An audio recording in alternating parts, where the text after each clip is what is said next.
I am delighted that this book entitled Traditional Medicine, Modern Approach for Affordable Global Health, Ancient Side of Life is being released. This has been written by Bhushan Patwardhan and Avinash Patwardhan. I just wanted to give you a bit of a background with regard to this book. WHO, in its wisdom, decided that they will set up a commission on intellectual property rights, innovation, and public health. The chairperson was Madame Ruth Dreyfus, the former president of Switzerland. And I had the fortune, I had the privilege of being its vice chair. There were members from 9 different countries who served on the committee. It was Japan and UK and Egypt and Argentina, Italy and US and so on. We worked for 2 years, and our main mandate was really to look at how can one make therapeutics available, affordable, accessible to the developing world, to the poorest of the poor. And all these words are important. Available, because there may be diseases of the poor on which nobody works because there are not large enough markets. Why should a multinational work on a drug which does not have appropriate market? I remember earlier I was a member of the Commission on Intellectual Property Rights set up by the UK government. And I remember going to the Pfizer laboratory and I asked them as to what are the criteria that you use while selecting on what drugs you will work for, what molecules you will work for. And they gave me 5 criteria, and one of them was the turnover has to be at least $1 billion. Otherwise, we are not interested. So why would people be interested in, let us say, malaria, whose, turnover at best can be $200 million, or filaria, or certain other diseases of the poor. And therefore, this particular issue of availability becomes important, whether people have worked on it at all or not. And working once is not good enough. Like malaria, for example, you are continuously having strains which are disease resistant and so on and so forth. So you have to continuously invest.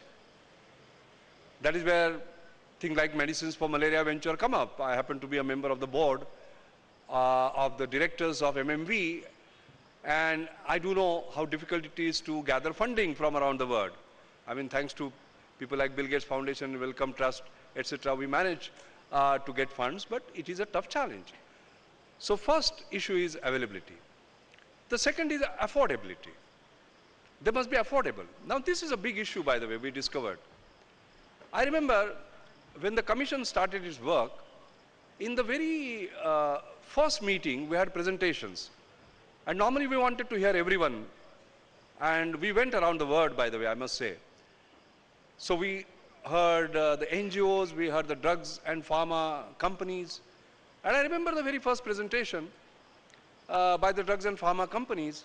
They said now it takes around 15 years and around $1.5 billion to put a molecule into the marketplace. 10 years ago, it was 10 years and $250 million. Now, let's do a simple calculation. We are talking about a patent life of 20 years. So now you have 20 minus 15, 5 years, in which to recover $1.5 billion plus. It may be a 1 billion figure or 1.25 or 1.5, it doesn't matter. But you're talking about $1 billion plus, 5 years. 10 years ago, you had 20 minus 10, 10 years, in which to recover $250 million plus. So what are we talking about? We are talking about half the time, not 5, but not 10, but 5, in which to recover 5 times more money. Half the time in which to recover 5 times more money. And by the way, that plus is anybody's business. I don't want to talk about that. And therefore, this entire issue of affordability becomes very critical. And the third point is accessibility. That means for the poor of the world, the drug may be available, affordable, but not accessible. So you will find that our commission's report, which came out after 2 years, and I and Madame Dreyfus had the privilege of presenting it to the World Health Assembly at the end of May, actually deals with these issues. Now, while dealing with this issue, when the issue of affordability came in, it became obvious that we cannot go on the same path and accept that we will be able to create affordable drugs. You have to find what you might like to call an alternative path. There are a number of ways by which costs can be reduced. Of course, one of the simplest things to do is to move manufacturing and to move, let us say, research and development to those countries where intellectual capital is available, but at a very, very low cost. That is why you find, for example, in India today, there are more than 200 companies who have set up their R&D centers. And they are large, not small, by the way. 1,000 people, 2,000 people, 3,000 people. Why? Because you get the highest intellectual capital per dollar here. That is one way of doing it. Do clinical research, clinical trials in such countries. Third, do manufacturing in these countries. India happens to be a very low-cost manufacturer. I don't know how many of you know the story of this hepatitis B vaccine, recombinant vaccine, which was created by Shanta Biotech. When they entered the market, the price per dose was 700 rupees, $14 approximately. Today, it is available for 18 rupees, by the way, and 40% of UNICEF supply comes from them. From 700 rupees to 1800 rupees, 18 rupees. It's a terrific story, by the way. So countries like India can basically do that. But this alternative path, when we look at doing it differently, and this is where this issue of traditional medicine, modern approach to affordable global health came up. And we decided to launch a study on this, okay, because there are a lot of myths around it.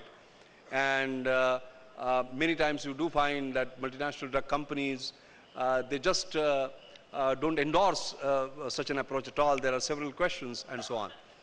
And therefore, how can we create evidence-based traditional medicine which can be acceptable? How can we create scientifically validated herbal therapeutics?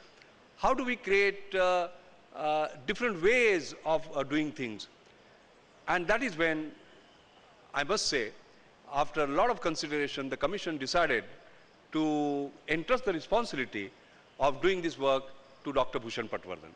And I'm very proud of this because there were a large number of potential contributors, by the way, Bhushan, that were considered, and it was your work, your commitment, the excellence of your contributions which finally led to this. And therefore, you will find in this book, there is an excellent approach that has been projected in terms of really the roadmap of creating a new path. I don't want to speak too long. Something I did not specifically mention in the morning, I will speak about it because this is covered in this book.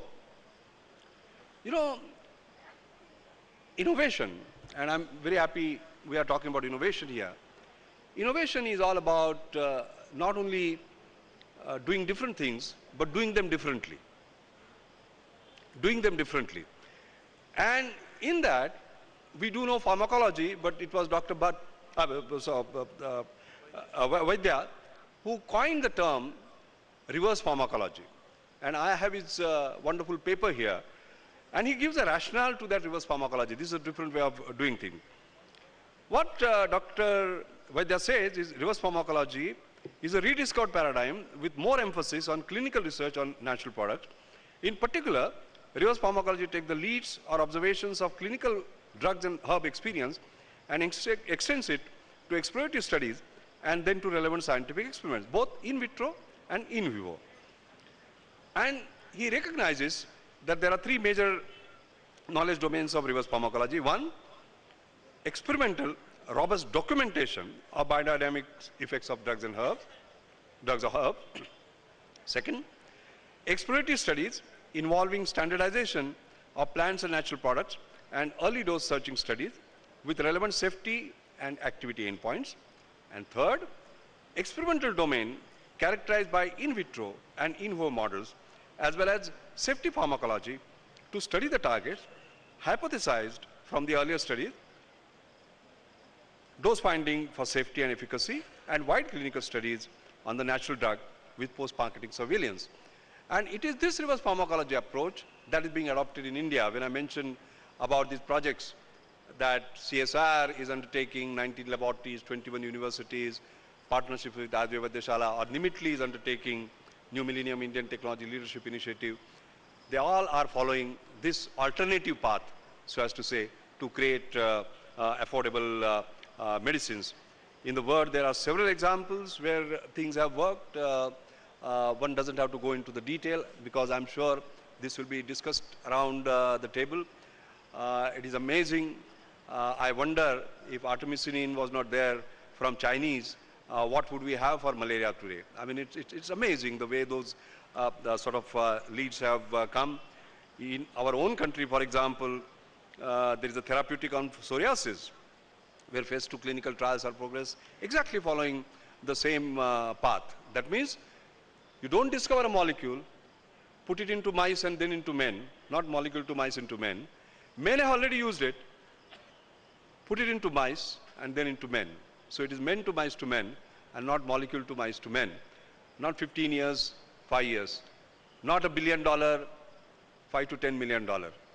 And not $20,000 therapeutic, but $50 therapeutic. I mean, that's the way the new equations are basically working out. So it is this book from that perspective which is very, very valuable, and I'm delighted that today in this World Ayurvedic Congress, I have had the privilege of releasing this wonderful, wonderful work done by Bhushan. Thank you very much.